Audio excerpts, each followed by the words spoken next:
Marami sa atin, minsan naging libangan ang paglalaro ng gagamba. Isa ka rin ba sa mga nanghuli at nangolekta nito? Pero ibahin nyo ang nakilala naming spider lover na umaabot lang naman ng halos 100 ang inaalaga ang gagamba. Ayun na.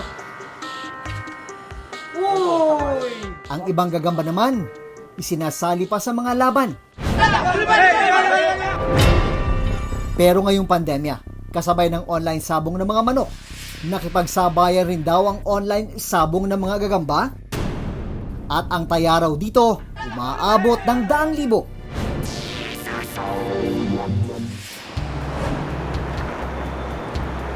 Itong Lunes, inabutan naming nagkukondisyon ng mga alagang gagamba si Adam Kaleha. Naghahanda si Adam para sa isang friendly game o tinatawag na ulutan laban sa gagamba ng kaibigan si Dave. Aakalain niyo bang pati sila pinapainom din ng bitamina? Ano naman laman yan? May mga gamot po to na pang vitamins, steroids. Tulad ng ibang match, tinitignan rin daw ang build ng katawan ng maglalabang gagamba. Ang gagawin po niyan, titingin-tingin ka po sa mga kalaban mo. Titignan mo sila kung, ito, pwede ba to? Pwede ba to dyan, brother? Kaya mo. Titignan nila kung pasok ba sa gagamba nila. Titignan nila yung haba ng ganama, yung katawan, yung lapad. Pagmamatch, ano? Magmamatch po sila. Tinatawag na Derby G ang mga gagambang panlaban ni na Adam at Dave na galing pa raw sa iba't ibang probinsya. Ang June, July po talaga ang season ng gagamba sa mga bukid, sa mga masbate, Jensan. Ganun po talaga naman.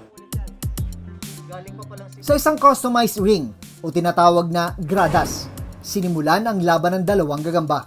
Nung bata ako, hilig ko rin talaga yung pag-aalaga ng mga gagamba. Oo, ngayon lang uli ako makakita. Labanan ng dalawang gagamba, actual. Ay, wala na. Si Mang Michael Aguilon, na kilala sa tawag na Mike Stick, dumadayo naman sa iba't ibang lugar para makipag-ulutan. Nang magtagal, mismong siya na raw ang nag-oorganisa ng derby ng mga gagamba.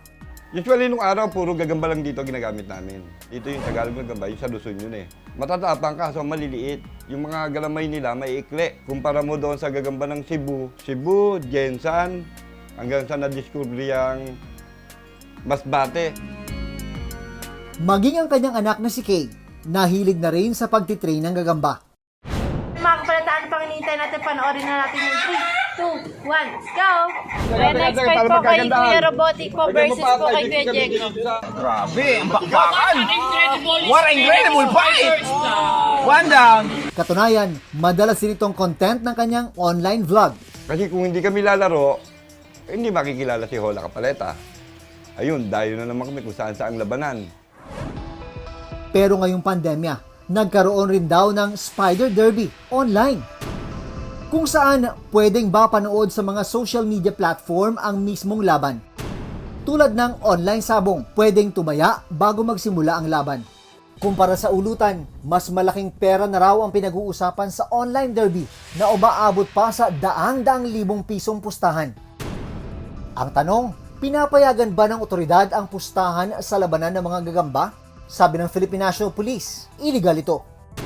Lahat po ng klase ng laro o game, basta po ito ay may hinahaluan na po ng pustahan in any form, whether pera po o any article of value, ay na-considered na po itong illegal gambling under PB 1602. At lahat po ng na individual na mahuhuli na engage sa any forms of illegal gambling ay may kakaharapin pong kaso. Katunayan, sa mga nakalipas na taon, ilang operasyon ng sabong ng gagamba ang sinalakay ng mga otoridad. Taong 2016, nag-aalaga naman ng iba't ibang uri ng gagamba si Arvil Lataw.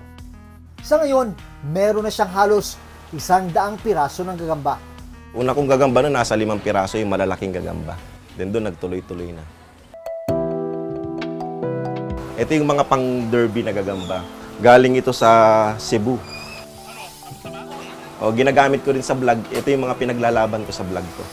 Matatapang sila eh. Ito yung undescribed species pa ng gagamba dito sa atin. May 5 ako na kasama dito sa collection. Ito yung tinatawag na salmon. Endemic lang siya o nakikita sa Isabela, Cagayan, or Ifugao, even in Nueva Vizcaya and Ecija. Mula 50 pesos hanggang 1,000 pesos ang halaga ng binibili niyang gagamba.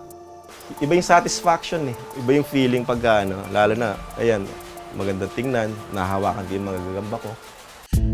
Hindi rin daw biro ang gastos para sa mga bahay, pagkain at bitamina ng mga alaga niya.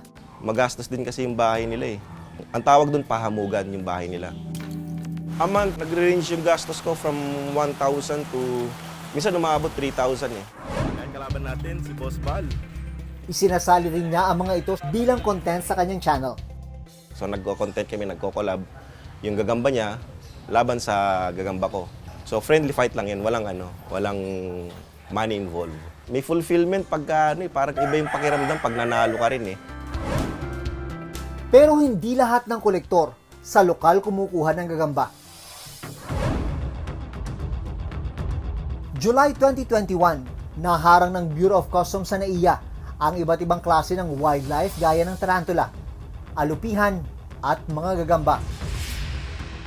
Idineklara ang parcel na naglalaman ng mga plastic teaching material.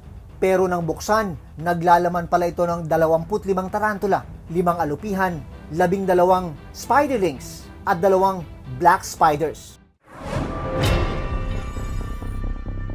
September 2021, nasabat naman ng Bureau of Customs ang 809 spiderlings at 17 na adult spiders. Nakalagay ang mga ito sa 3 air postal parcels sa Central Mail Exchange Center sa Pasay City. Ang mga parcel, idineklarang mga figurines at mga gamit na mula sa Poland.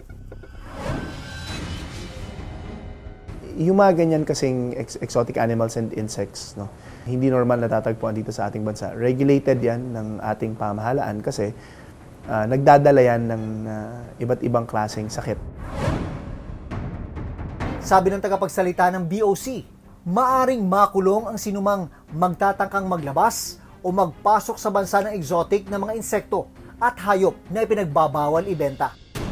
Sa ilalim ng batas mismo ng Bureau of Customs, maaari silang patawan ng parusa ng pagkakakulong. Na po pwedeng humigit kumulang lumampas sa 6 na taon. May mga uri rin daw ng gagamba na hindi pa rin napag-aaralan ang conservation status. Paalala ng ahensya, mahalagang manatili sa kanilang habitat ang mga gagamba. Pwede po nilang isurrender ang mga nahuling gagamba dito sa Biodiversity Management Bureaus para sa kami ang tamang opisina ng mga nangangalaga ng mga ito at magdedetermine o titingnan namin kung ito pa ay pwede pang i-release sa wild. Base sa pag-aaral na isinagawa ng National Research Council of the Philippines noong 2016, 96% sa mga gagambang ginagamit panglaban sa mga derby ay reproductive female spiders. Ito ay may ecological impact sa sinasabi, hindi lamang sa populasyon ng gagamba, kundi na rin sa populasyon ng mga animals na kumakain na rin ng mga gagamba. Bawat hayop at insekto tulad ng mga gagamba, may mahalagang papel sa kalikasan. Kaya dapat lang naalagaan at hindi lang basta pinupustahan.